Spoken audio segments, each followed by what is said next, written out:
Hello student, welcome to maths unlock. मैं हूं प्रियंका और इस वीडियो सीरीज में हम कर रहे हैं क्लास 11 मैथ्स एनसीईआरटी का सोल्यूशन। लास्ट वीडियो में हमने पढ़ा रिलेशंस के बारे में, डोमेन, कोडोमेन और रेंज के बारे में और सॉल्व किया एक्सरसाइज 2.2 के फर्स्ट 4 प्रॉब्लम्स को। इस वीडियो का लिंक आपको डिस्क्रिप्शन बॉक्स में मिल जाएगा। आज के इस वीडियो में हम सॉल्व करेंगे एक्सरसाइज 2.2 के रिमेनिंग क्वेश्चंस को। So let's begin with the video. Let us start with question number 5. Let A be the set 1, 2, 3, 4, 6. Let R be the relation on A defined by it is the set of all ordered pair AB such that AB belongs to set A. B is exactly divisible by A. Then first part is write R in roster form. अब हमें यहाँ पे A set given है जिसमें elements हैं 1, 2, 3, 4 and 6. Are relation define किया गया है सेट ए के ऊपर।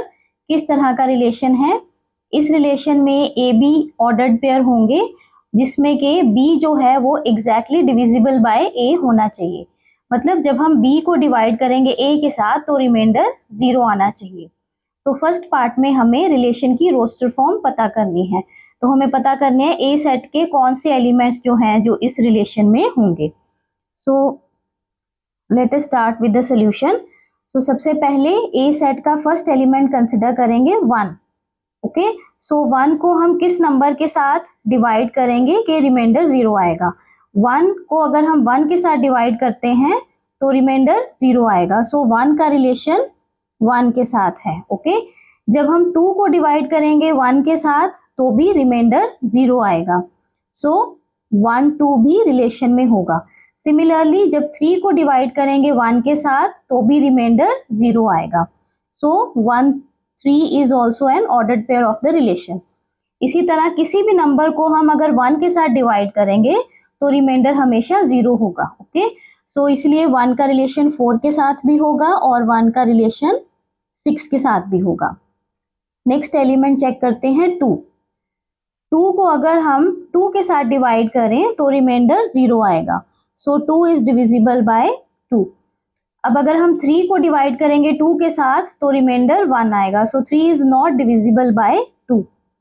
नेक्स्ट एलिमेंट 4 चेक करेंगे। 4 को अगर हम डिवाइड करेंगे 2 के साथ तो रिमाइंडर 0 आएगा। सो 2, 4 भी रिलेशन में होगा। सिमिलरली अगर हम 6 को डिवाइड करेंगे 2 के साथ तो भी रिमाइंडर 0 आएगा। So 2, 6 is also in the relation. Next element check करेंगे 3। 3 is divisible by 3 itself. Then next 4 को अगर डिवाइड करते हैं 3 के साथ तो रिमाइंडर 1 आएगा। सो 4 जो है वो एग्जैक्टली डिविजिबल नहीं है बाय 3। नेक्स्ट चेक करेंगे 6। 6 को डिवाइड करेंगे 3 के साथ तो रिमाइंडर 0 आएगा। सो 3, 6 भी रिलेशन में होगा। नेक्स्ट एलिमेंट 4 चेक करेंगे। 4 is exactly divisible by 4। Then अगर हम 6 को डिवाइड करते हैं 4 के साथ then reminder is 2। So 6 is not exactly divisible by 4। Next element check करेंगे 6। 6 इज डिविजिबल बाय 6 और बाकी 6 का किसी भी एलिमेंट के साथ रिलेशन नहीं बनेगा क्योंकि 6 को हम 1 के साथ भी डिवाइड नहीं कर सकते। जब हम डिवाइड करेंगे 1 को 6 के साथ तो रिमाइंडर 1 आएगा। ओके, सिमिलरली अगर 2 को डिवाइड करेंगे 6 के साथ रिमाइंडर 2 आएगा। 3 को डिवाइड करेंगे 6 के साथ रिमाइंडर 3 आएगा एंड 4 को डिवाइड करेंगे 6 के साथ तो रिमाइंडर 4 आएगा। सो यहाँ पे कोई भी ऐसा एलिमेंट नहीं है जिसे 6 के साथ डिवाइड करें और एग्जैक्टली डिविजिबल बाय 6 हो। Okay, so this is the roster form of the relation. Now second part is find the domain of R. अब यहाँ पे हमें रिलेशन में डोमेन चेक करनी है। सो डोमेन सेट के अंदर कौन से एलिमेंट्स आएंगे? ऑर्डर्ड पेयर में जितने फर्स्ट एलिमेंट्स हैं वो डोमेन के एलिमेंट्स होंगे। यहाँ पे फर्स्ट एलिमेंट ऑर्डर्ड पेयर में 1 भी है, 2 है, 3, 4 and 6। So complete set A is the domain of relation. Next third part is find the range of relation. अब यहाँ पे हमें रेंज के एलिमेंट्स पता करने हैं। जो रिलेशन में जितने भी ऑर्डर्ड पेयर हैं जो सेकंड एलिमेंट्स हैं वो सारे रेंज के एलिमेंट्स होंगे। सो रेंज के एलिमेंट्स में 1 आएगा, 2 आएगा, 3, 4 and 6। Again the complete set A is the range of R. Okay. Now question number 6 is determine the domain and range of the relation R defined by R is the set of all ordered pair x, x plus 5 such that x belongs to 0, 1, 2, 3, 4 and 5. अब यहाँ पे हमें इस relation की domain और range find out करनी है। Relation are के अंदर किस तरह के एलिमेंट्स हैं? ऑर्डर्ड पेयर है। फर्स्ट एलिमेंट जो होगा ऑर्डर्ड पेयर का, अगर वो x है तो सेकेंड एलिमेंट क्या होगा? x plus 5। x जो है वो बिलोंग करता है इस सेट को। ओके, सो यहाँ पे x की वैल्यू अगर हम 0 पुट करेंगे, let us write the relation in the roster form. First of all x की वैल्यू अगर हम 0 पुट करेंगे तो सेकेंड एलिमेंट क्या बनेगा? 0 प्लस 5 दैट इज 5। x की वैल्यू जब हम यहाँ पे 1 पुट करेंगे तो सेकेंड एलिमेंट क्या बनेगा ऑर्डर्ड पेयर का? 5 plus 1 that is 6।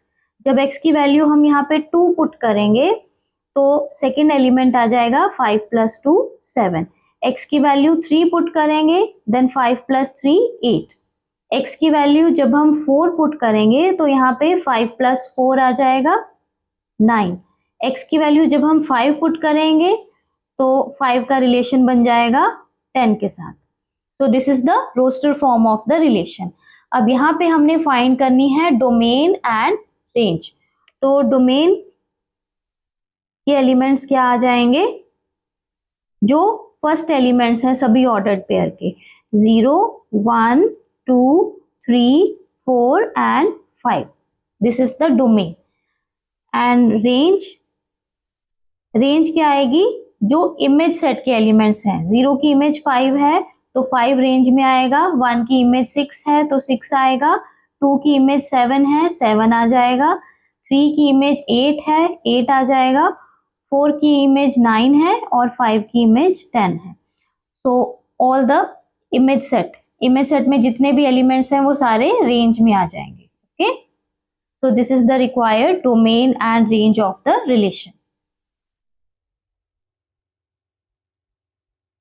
Next question number 7 is write the relation R, the set of all ordered pair x, x cube such that x is a prime number less than 10 in roster form.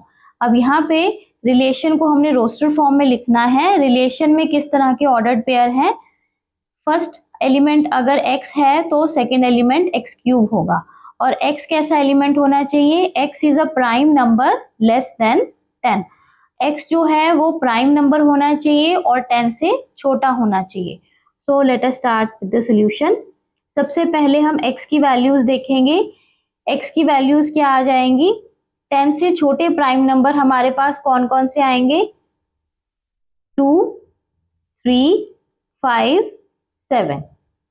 तो x की value 2 possible है, 3 possible है, 5 possible है और 7। तो x की values हम 1 bye 1 put करेंगे और रिलेशन के एलिमेंट्स फाइंड आउट करेंगे। जब x की वैल्यू हम 2 पुट करेंगे तो सेकेंड एलिमेंट बनेगा 2 क्यूब दैट इज 8। जब हम x की वैल्यू 3 पुट करेंगे तो सेकेंड एलिमेंट बन जाएगा 27। जब x की वैल्यू हम 5 पुट करेंगे तो यहाँ पे 5 की इमेज आ जाएगी 125। x की वैल्यू 7 पुट करेंगे तो 7 का क्यूब आ जाएगा 343। So this is the roster form of the relation. Okay,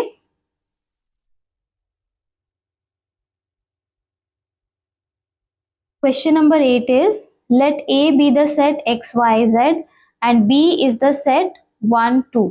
Find the number of relations from A to B. अब यहाँ पे A सेट गिवन है x, y, z and B set given है 1 and 2। हमें number of relations पता करने हैं from set A to B. Okay, now number of elements in A is 3 and number of elements in B is 2. So number of elements in A cross B क्या आ जाएगा? 3 into 2 that is 6. तो Cartesian product में कितने elements होंगे? 6 elements होंगे। And we know that any relation R from A to B is a subset of A cross B. तो relation कितने possible होंगे? जितने A क्रॉस B के सबसेट्स पॉसिबल होंगे। So number of relations from A to B किसके equal आएगा, 2⁶, that is 64। Okay, तो A cross B cartesian product, A और बी के कार्टेशियन प्रोडक्ट में अगर 6 एलिमेंट्स हैं तो उसमें पॉसिबल सबसेट्स कितने होंगे, 2⁶, और जितने पॉसिबल सबसेट्स होंगे उतने ही पॉसिबल रिलेशन बनेंगे from A to B. Okay,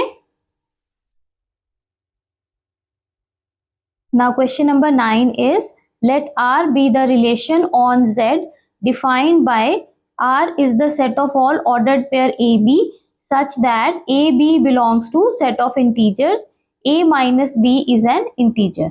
Find the domain and range of R. अब यहाँ पे रिलेशन डिफाइन किया गया है सेट ऑफ इंटीजर्स के ऊपर, और रिलेशन ए और बी के बीच में क्या रिलेशन है, ए माइनस बी जो है वो इंटीजर होना चाहिए। यहाँ पे ए और बी दोनों इंटीजर्स होंगे तो ए माइनस बी भी इंटीजर होना चाहिए।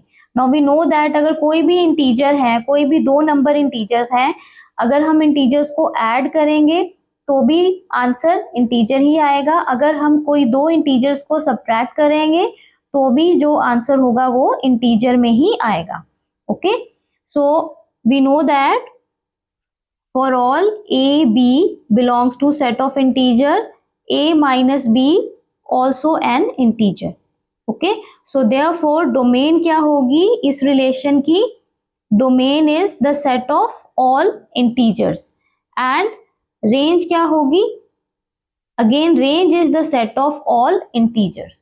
Okay, तो यहाँ पे कोई भी दो इंटीजर्स अगर हम कंसिडर करते हैं तो उनका डिफरेंस हमेशा इंटीजर ही होगा, इसीलिए डोमेन के अंदर सारे इंटीजर्स आएंगे। और जब हम कोई भी दो इंटीजर्स को सब्ट्रैक्ट करेंगे रिजल्ट भी इंटीजर होगा, तो उसकी इमेज भी इंटीजर ही होगा। So domain is the set of integers and range is also the set of integers. Okay, so that's all with the exercise.